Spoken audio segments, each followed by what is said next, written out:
Yes, I'm running around the town going, I have the answers. I need to get this show because I need to talk about Scientology. That's what I'm thinking. She's set out in her career saying she needs to get this show. She needs to do these things specifically so that she can talk about Scientology. And this brings us to a concept wherein members of these groups feel like the meaning in their existence, their priorities in their personal life, should always serve the purposes of the organization itself.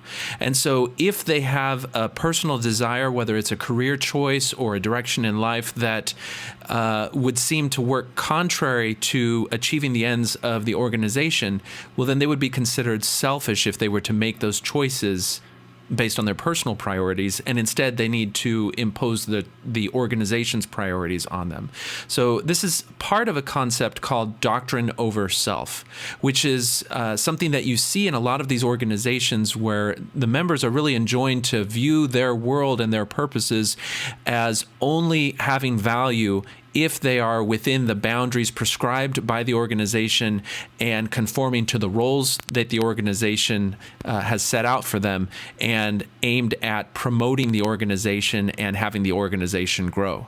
In Mormonism, an individual's choice in their life really has to fall within the boundaries that Mormonism sets. And sometimes those boundaries are more positive boundaries where you're just, if you're a good Mormon, then you'll make this particular choice. We're not going to condemn you if you don't, but if you want to consider yourself to be in good standing or doing what God truly wants for you, then you'll be doing these things. And I think that decision, that nexus is most clear for women in terms of whether they choose to stay at home rearing children or whether they choose to pursue a career.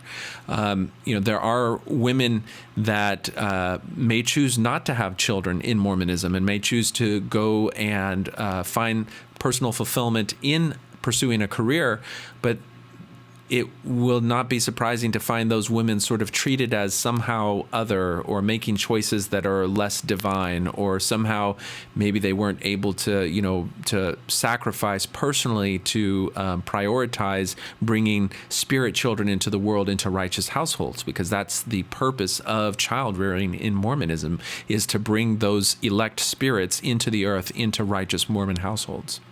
Before the world was created, in heavenly councils, the pattern and role for women was prescribed. You were elected by God to be daughters, wives, and mothers in Zion. Exaltation in the celestial kingdom is predicated on faithfulness to that calling. Since the beginning, a woman's first and most important role has been ushering into mortality spirit sons and daughters of our Father in heaven. She is to provide for her children. Adam was instructed to earn his bread by the sweat of his brow, not Eve. Contrary to conventional wisdom, a mother's place is in the home.